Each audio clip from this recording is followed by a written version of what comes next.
To be honest, if I'd known this was going to happen, this might have been a very different video. But nevertheless, welcome to the town of Wörth am Main, which boasts a historic centre that should have been demolished 140 years ago.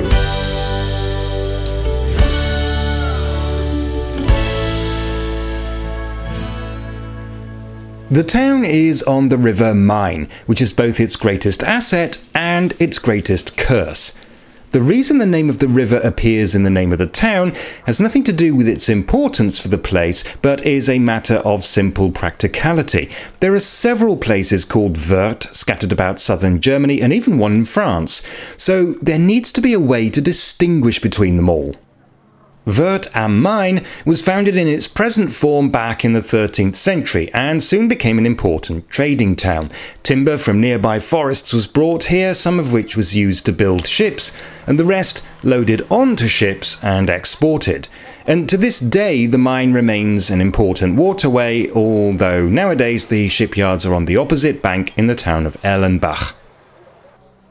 But if you walk around Wörth's old town, you might notice that it seems a little lacking. There are quite a few medieval timber-framed houses, but also a lot of gaps and a lot of more modern buildings. The Church of St. Wolfgang is no longer a church, but now houses a museum of shipping and shipbuilding. And if you're interested, it's open in the afternoons on Saturdays and Sundays.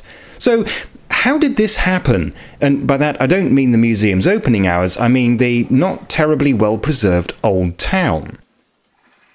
The building that used to be the town hall provides a clue carved into the stonework. Wörth was flooded, not just once, but again and again.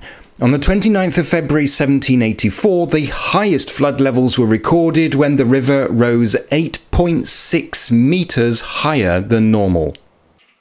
According to official records, at this point the townsfolk had, understandably, had enough. But plans to build a new town on higher ground were refused by the authorities. It took nearly 100 years and another series of devastating floods before a rather more sympathetic administration finally gave its approval. The idea was simple, obvious, and radical. The town as it was would be demolished and replaced by a new town built further away from the river, with a basic grid layout around a large central marketplace. Most of the construction work was completed in 1885 after just 2 years. It's easy to spot, everything was built in red sandstone. Some things have changed since. The schoolhouse is no longer a school, but is used instead as the new town hall, and the marketplace is now just a roundabout, but it's all mostly intact.